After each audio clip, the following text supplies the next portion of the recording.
नमस्कार, त्रिनेत्र चूरू अपडेट लेकर हाजिर हूँ मैं विनीता शर्मा और आइए अब नजर डालते हैं आज के अपडेट्स पर।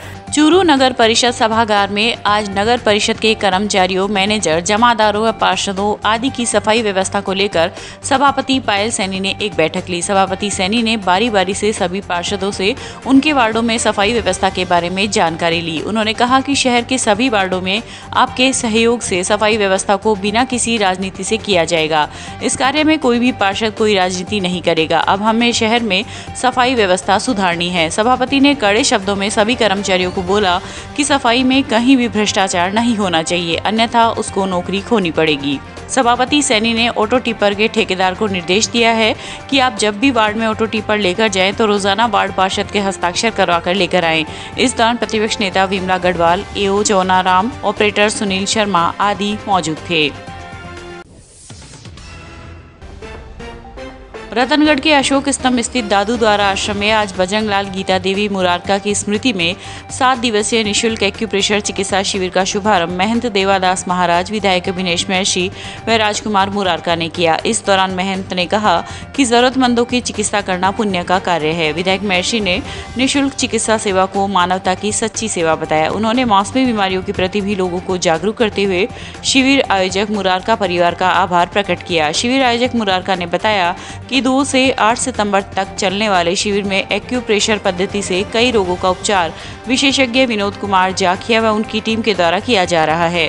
कार्यक्रम में अग्रवाल समाज के पूर्व अध्यक्ष सुरेश मुरारका, सीताराम मुरारका, भाजपा नेता सुशील इंदौरिया आदि उपस्थित थे।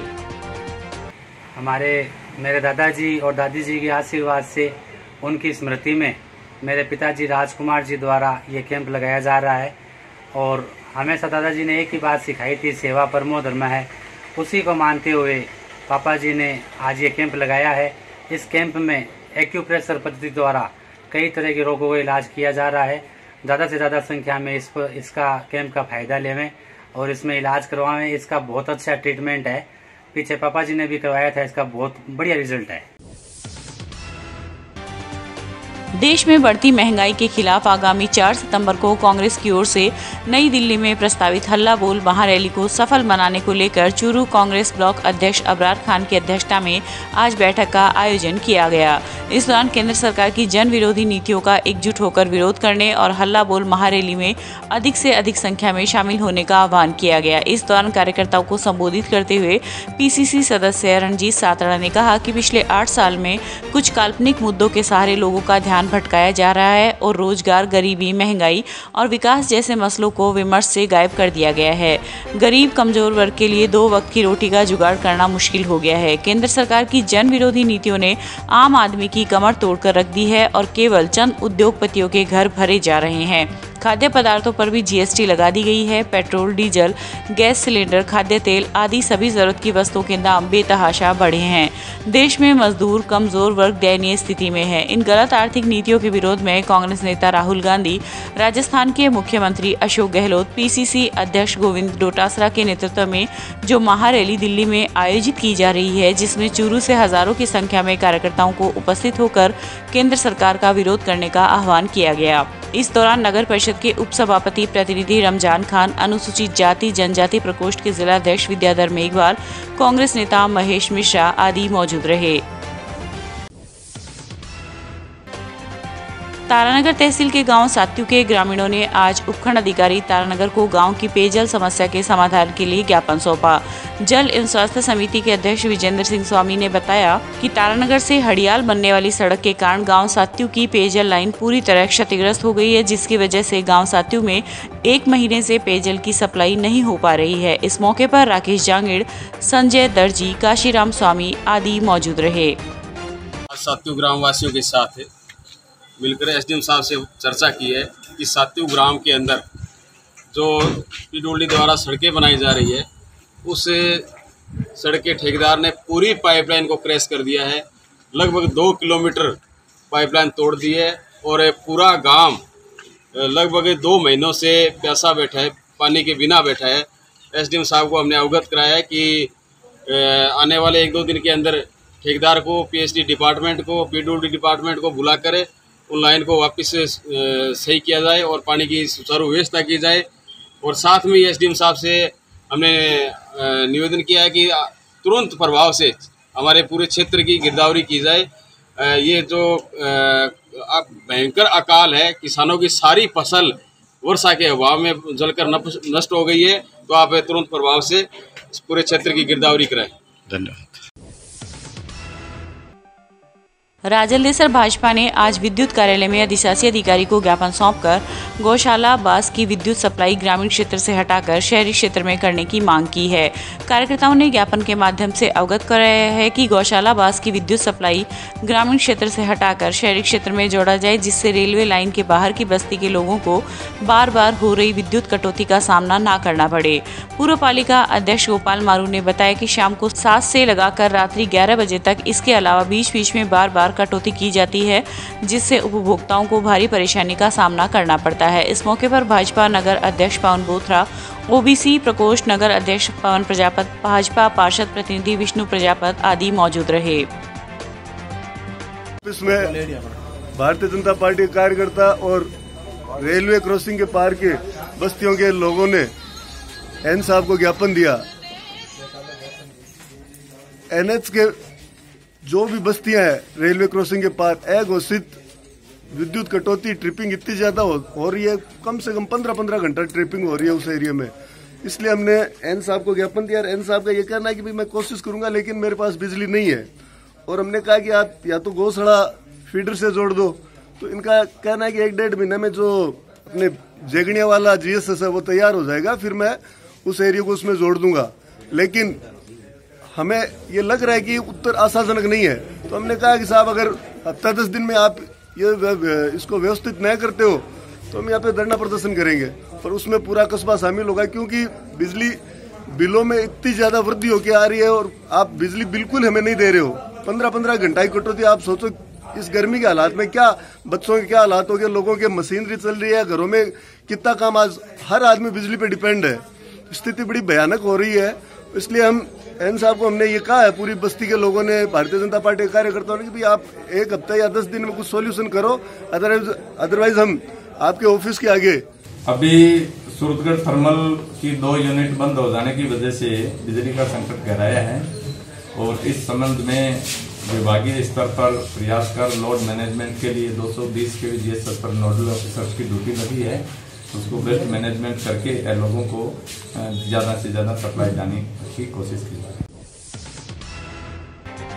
चूरू के कलेक्ट्रेट में जिला कलेक्टर सिद्धार्थ सिन्हा को ज्ञापन सौंपते हुए पूर्व जिला प्रमुख हरलाल सहार ने बताया कि ग्राम सूरतपुरा रेलवे के दक्षिण में पड़ता है। गांव सूरतपुरा के किसानों के खेत सभी रेलवे लाइन के उत्तर में पड़ते हैं, जिसका रास्ता रोकने के कारण किसानों का आवागमन रुक गया है और किसान काश्त नहीं कर पा रहे हैं। इसलिए ज्ञापन के माध्यम से रास्ता खुलवाने की मांग की गई है। इस मौके पर सावनवल बुडानिया, श्याम सुंदर, बाबूलाल धागड़ आदि मौजूद थे। राजस्थान किसान सभा इकाई रतनगढ़ के किसानों ने आज अपनी विभिन्न मांगों को लेकर राजलदेसर के विद्युत विभाग कार्यालय का घेराव किया। इस दौरान उन्होंने ऊर्जा मंत्री भंवर सिंह भाटी के नाम ज्ञापन सौंपकर वर्तमान में ग्रामीण क्षेत्रों में बिजली की अघोषित कटौती बंद करने एवं स्वीकृत कृषि विद्युत ट्यूबवेल कनेक्शन तुरंत किए जाने, किसानों को लगातार 6 घंटे कृषि उपयोग के लिए बिजली दिए जाने, पुराने ट्रांसफार्मर को बदलकर नया लगाने, दीनदयाल विद्युत योजना से वंचित किसानों को तुरंत कनेक्शन देने, गाँव में पुराने विद्युत पोल को बदलने की मांग की गई है। इस मौके पर किसान नेता पूर्व छात्र संघ अध्यक्ष सावनवल ढाका, चेतनाथ, दानाराम ढाका आदि मौजूद रहे। किसानों के धरने में जो मांग है, जो हमारे लेवल की है, वो हमारे लेवल पे उसका समाधान किया जाएगा। जो हमारे पावर की नहीं है उसको उच्च अधिकारियों को भेजा जाएगा, वो और उसके ऊपर नियमानुसार कार्रवाई की जाएगी। बिजली पानी से लेकर के विभिन्न समस्याओं के बारे में आज राजलदेसर उप तहसील के समस्त पीड़ित किसान आईएन बिजली बोर्ड राजलदेसर पे अपनी मांगों को लेकर के धरना प्रदर्शन कर रहे हैं। किसानों की प्रमुख मांगे हैं कि जो विद्युत ट्रिपिंग हो रही है, कृषि किसानों को 6 घंटे लगातार बिजली दी जाए। परस्नेव जीएसएस के नीचे जो प्रेमनगर फीडर बना हुआ है, उसकी जो क्षमता है एम्पियर की वो 150 है, लेकिन वोल्टेज आ रहा है 350 एम्पियर का।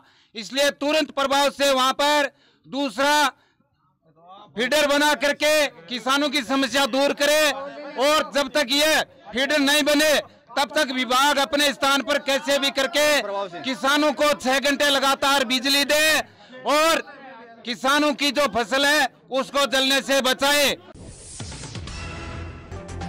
रतनगढ़ के मेघवाल गेस्ट हाउस में आज राजस्थान शिक्षक संघ अम्बेडकर तहसील इकाई की बैठक हुई।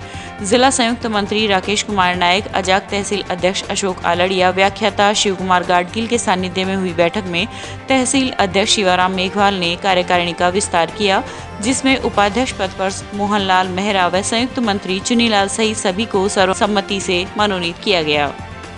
आज का कार्यक्रम राजस्थान शिक्षक संघ अम्बेडकर तहसील इकाई रतनगढ़ की कार्यकारिणी का विस्तार से संबंधित था।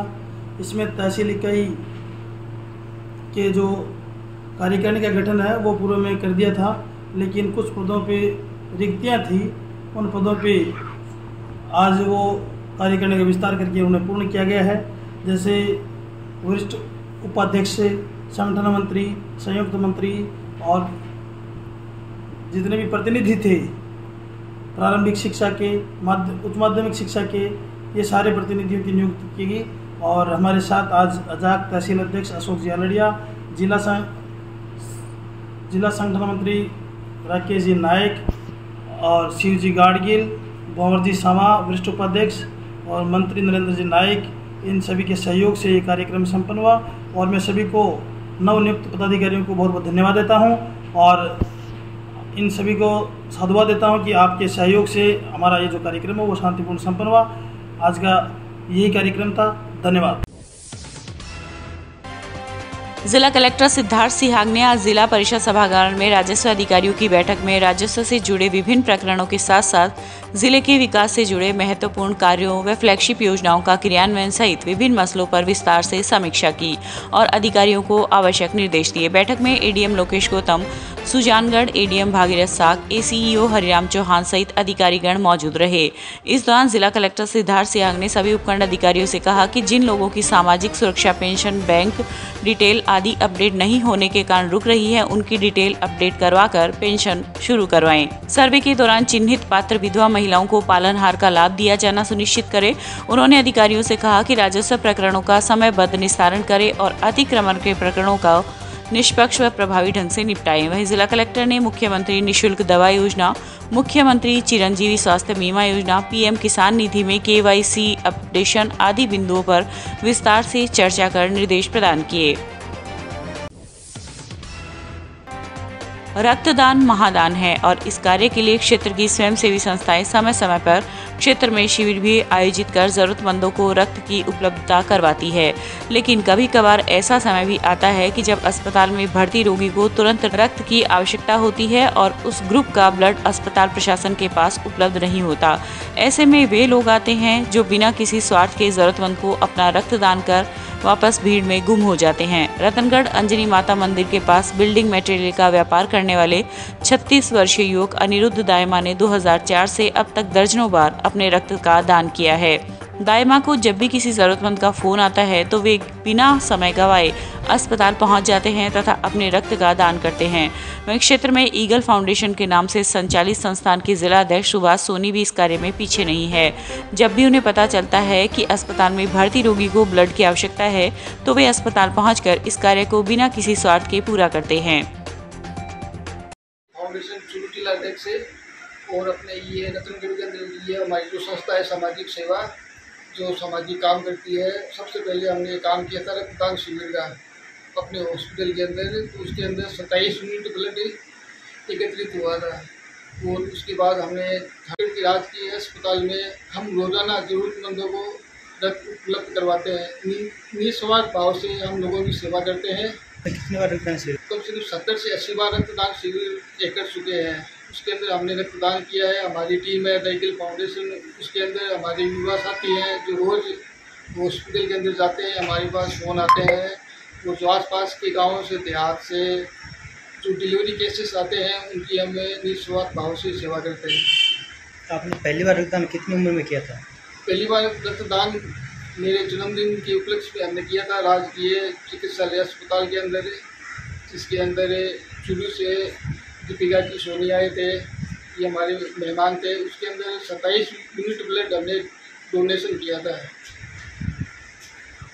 मैंने अपने जीवन काल में सबसे पहले रक्तदान किया था 19 साल की आयु के अंदर, जो हमारे सीकर में हमारी एक मंदिर है संस्था का, उसके अंदर कैंप लगा था। सबसे पहले मैंने रक्तदान वहीं किया था। वहीं से मुझे प्रेरणा मिली कि हर इंसान को अपनी ज़िंदगी के अंदर रक्तदान करना चाहिए। रक्तदान से बड़ा और कोई दान नहीं है। और मैं आप सभी से ये अपील करता हूँ कि अपने जीवन काल में रक्तदान अवश्य करें। चूरू के आदर्श विद्या मंदिर की आदर्श गौ सेवा शिविर समिति में गोवंश में फैले लंपी रोग की जांच के लिए केंद्रीय टीम की तरफ से लाइफ स्टॉक अधिकारी डॉक्टर सुनील कुमार सिंह, गाजुआस बीकानेर से doctor JP Kachhawa, doctor Manish Mehra आदि ने गौशाला संचालक विश्वनाथ चौधरी से गायों के इलाज के लिए जानकारी प्राप्त की। इस दौरान उपस्थित सांसद राहुल कस्वा ने पशुपालन विभाग को कहा कि वे लोग जिले के गाँव व शहरों में बनी गौशालाओं का निरीक्षण कर गोवंश का इलाज करें, समय समय पर इन गायों की जाँच पड़ताल कर इलाज करें। इस मौके पर जिला प्रमुख वंदना आर्य, संकुल प्रमुख किशन लाल सैनी, पशुपालन विभाग के डॉक्टर अशोक कुमार शर्मा आदि मौजूद थे। अभी सभी पहला में समझते हैं कि डिपार्टमेंट के अधिकारियों को जिनके पास जो से विलेजेस हैं, हर गांव में शाम के समय के ऊपर गांव वालों को इकट्ठा करके उनको बेसिक इसके बारे में क्या क्या प्रिकॉशन लेना चाहिए उसके बारे में बताया जाए। वो तो सबसे पहला काम है, क्योंकि कोरोना के टाइम पे भी अपने बहुत प्रोटोकॉल फॉलो किए थे। अभी भी इसी बीमारी का शायद अगली बार फिर नेक्स्ट फिर बीमारी आए, तो उसके लिए हमें पहले इसी प्रिपरेशन करनी चाहिए। कौन कौन सी मेडिसिन लेनी है। कई डॉक्टर्स, प्राइवेट डॉक्टर्स ने हाई डोजेस की भी जो टैबलेट्स या दवाइयाँ दी हैं, उसके बारे में कोई बात है तो बेसिक किसान को मालूम तो पड़े। तो किसान आज जा रहा है तो 3-3, 4-4 हज़ार खर्चा भी उसका गाय के ऊपर खर्चा भी आ रहा है। तो सरकार का काम तो पहले बताया जाए, और दवाइयाँ की कोई कमी है तो बता के उसको हम व्यवस्था कराएं, और हर गाय बीमार है, प्रभावित है, उस तक वो दवाई पहुँचे। ये हमारी टॉप मोस्ट प्रायोरिटी रहनी चाहिए। जिले में 2908 ही मौतें बताई जा रही है गायों की, जबकि हालात कुछ और ही बता रहे हैं। बिल्कुल है जी, 2908 का तो आंकड़ा सही बिल्कुल भी नहीं माना जा सकता। मैं समझता हूँ आंकड़ा बहुत बड़ा है। इससे सरदार शहर में हमारा सबसे बड़ा गाय हमारी वहाँ पे 1,60,000 से ऊपर के गाय रजिस्टर्ड गायें हैं 2017 के आंकड़ों के अनुसार। तो वहाँ पे डेथ ज़्यादा हुई है। राजगढ़ के अंदर गायों की मात्रा कम है, भैंसें ज़्यादा रखते हैं लोग, तो इसलिए वहाँ पे वो फिगर थोड़ा अलग होगा। नौर भादरा के भी काफ़ी लोगों के मेरे फ़ोन है, तो हमने वहाँ के भी अधिकारियों को, और मांगड़ से अधिकारी आए हुए हैं। अभी चूरू कलेक्टर मीटिंग करेंगे। कोशिश हमने यही बार बार कह रहे हैं कि रियल पिक्चर सामने लेके आइए, वही हमारा मकसद है। और जो मेडिसिन पहुँचाई जा सकती हैं उनको पहुँचा के किसानों को और हमारी गाय माताओं की बचाने का इसमें काम करना है। स्थिति मतलब जानवर तो इन्फेक्टेड है ही हैं, लेकिन कई जगह पे मैंने ये देखा है कि कंट्रोल की स्थिति आ गई है। जो इंसिडेंसेस पहले ज़्यादा हो रहे थे, अब इंसिडेंसेस कम हैं। और सेंट्रल गवर्नमेंट ने भी एडवाइजरीज जारी कर रखी हैं। स्टेट गवर्नमेंट के एम्प्लॉयज़ भी लगे हुए हैं। यहाँ पर हम साइंटिस्ट को भी लेके आए हैं, राजूवास से भी आ रखे हैं, लुहास से आ रखे हैं। सैंपल कलेक्शन हो रहा है।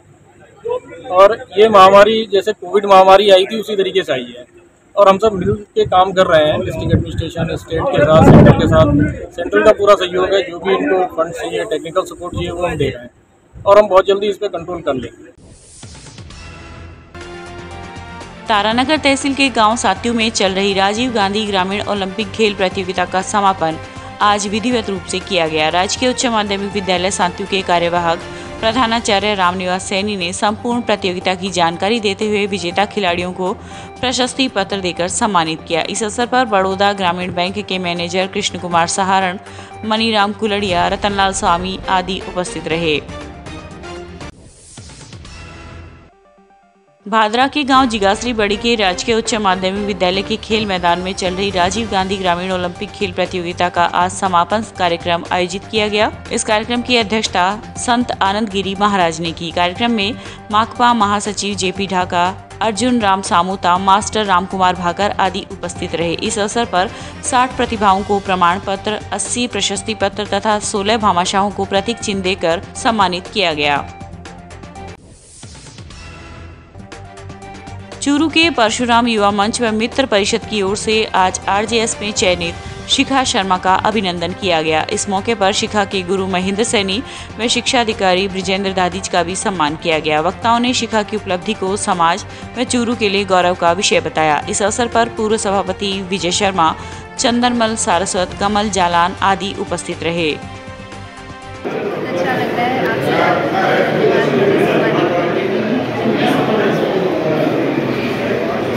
सफलता जो मिली है इसका श्रेय किसको देंगे आप? माता का सबसे पहले तो ईश्वर का गुरुदेव का आशीर्वाद, मेरे माता पिता, ताई जी, ताऊ, सब परिवार वाले गुरुदेव हैं और भैया है, भाई साहब है, सबका बहुत आशीर्वाद है। मेरे फ्रेंड्स हैं, मुझे बहुत मोटिवेट किया है। सफलता का श्रेय सारे परिवार। अच्छा लग रहा है, हमारी चोरू की बेटी, हमारी बेटी जिन्होंने देश में बहुत बड़े पद पे एक गौरव बनाया है। मैं इस मौके पे उसके गुरुजन आदरणीय भाई महेंद्र जी सैनी को भी बहुत बहुत धन्यवाद देना चाहूँगा कि जिनकी प्रेरणा और जिनकी शिक्षा के द्वारा ये प्रेरित होकर आज ये मुकाम हासिल किया है, मैं उस बेटी को बहुत बहुत शुभकामनाएं देना चाहूँगा। रतनगढ़ के परमाणाताल स्थित हरिराम बाबा मंदिर प्रांगण में वार्षिकोत्सव मेला व भजन संध्या का आयोजन गुरुवार को किया गया। सुबह से ही मंदिर में श्रद्धालुओं का आवागमन शुरू हो गया, जो देर रात तक जारी रहा। कार्यक्रम के अंतर्गत अखंड रामायण पाठ का आयोजन भी हुआ।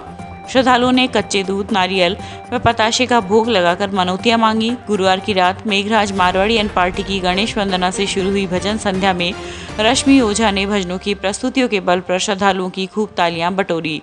इस दौरान प्रियंका शर्मा अलवर व महेंद्र राणा ने भी अपने अपने भजनों की प्रस्तुति दी। भजन संध्या का शुभारंभ विधायक अभिनेश महर्षि, कांग्रेस नेता रमेश चंद्र इंदौरिया, वाणिज्यिक कर अधिकारी याकूब खान आदि ने दीप प्रज्वलन कर किया।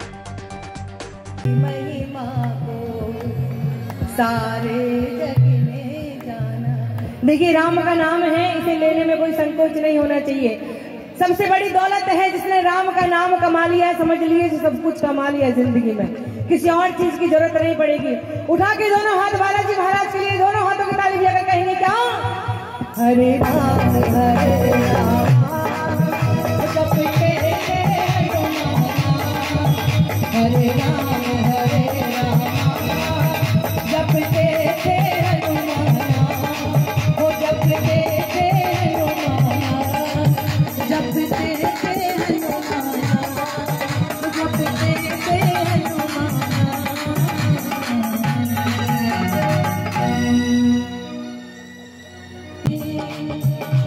जय हो।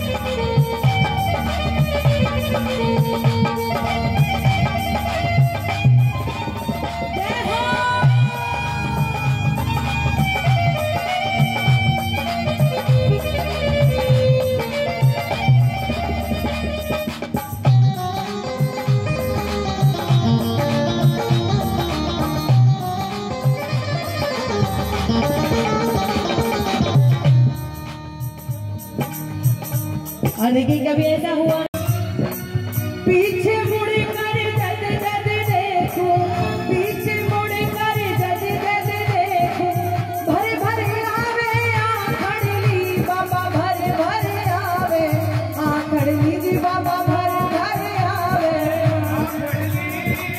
के देवे गो के लेवे गो, के लेवे गो, सोच के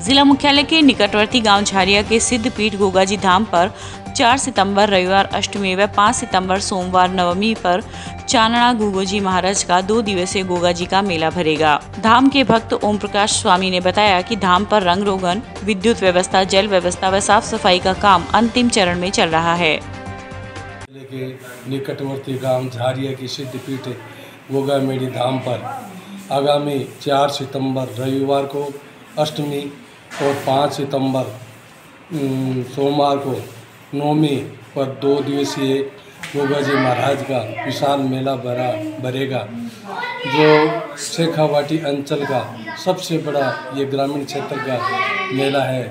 इस मेले में हजारों की तादाद में आसपास के गांवों से निशानों के साथ गोगा भक्त यहाँ इस धाम पर धोख लगाने के लिए पधारते हैं।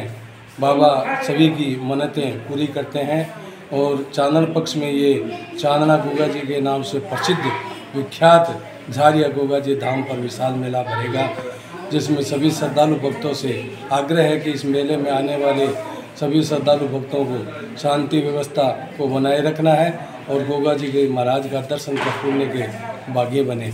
आपका नाम? कैलाश चंद्र नोहार, चूरू सामाजिक कार्यकर्ता। तारानगर कस्बे के एक निजी स्कूल में बेरहम टीचर का टॉर्चर देखने को मिला है, जहां 5वीं कक्षा के 11 वर्षीय बालक को इतना पीटा कि उसके हाथ का मांस फट गया। 11 वर्षीय बालक के पिता विमल कुमार ने आज न्यायालय में पत्र देकर न्याय की गुहार लगाई है। चेक करवा रहा था, चेक करवा के मैंने बेंच पर रखी, मेरा होमवर्क करने लगा और फिर मेरे वहाँ से नोटबुक लड़का ले गया, कोई गायब है वहाँ से, और फिर मेरे को उस वजह से सर ने मारी, हाथ मरोड़ के मुक्के थे और मेरे हाथ पकड़ के मुक्के मारे और गाल पे पे थप्पड़ भी मारे थे। जिसके बाद आपकी तबीयत है वो खराब है, कहाँ कहाँ इलाज हुआ है आपको उसके बाद? चूरू तारानगर 2 हॉस्पिटलों में। सुबह छोड़ने जाता हूँ और शाम को छुट्टी 1-1:15 बजे छुट्टी होती है, उस टाइम मैं लाने जाता हूँ।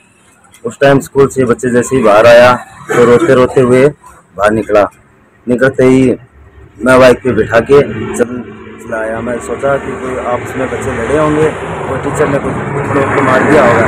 मैं उस बात पे गौर नहीं करके फिर मैं आगे चला गया, घर आया तो बच्चा पूरी तरह से रो रहा था और घर आके कुछ नहीं बताया। फिर जैसे ही मैं होटल पे आ गया, फिर शाम को घर गया तब ये पूरे दिन से खाट के ऊपर मुंदा सो रहा था और कुछ नहीं बोल रहा था। फिर मैंने इसे पूछा, फिर इसने मेरे को बताया कि ऐसे ऐसे मेरे को मास्टर ने पीटा। और फिर जब स्कूल से लेके आ रहा था तब बच्चे भी बोल रहे थे कि रोहित की आज बहुत ज़्यादा पिटाई हुई है इससे। तो फिर स्कूल गया तो स्कूल के संचालक और जिसका मास्टर है वो दोनों मेरे पे गले पड़ने लगे कि ऐसे वैसे कोई बात नहीं है, हमारे मास्टर ने आपके बच्चे को कुछ नहीं कहा है। मैंने बोला सर मेरे को CCTV कैमरा दिखा दो, उसमें क्या बच्चे की दिखा दो, कुछ गलती है तो देख लेते हैं।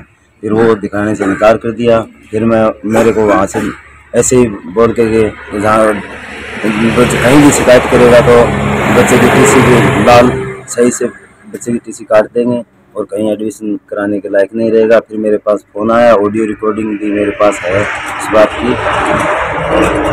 ये इलेक्शन में कुछ हो सके तो। ये था आज का चूरू अपडेट। कल फिर हाजिर होंगे नई अपडेट के साथ। अब दीजिए इजाजत, नमस्कार।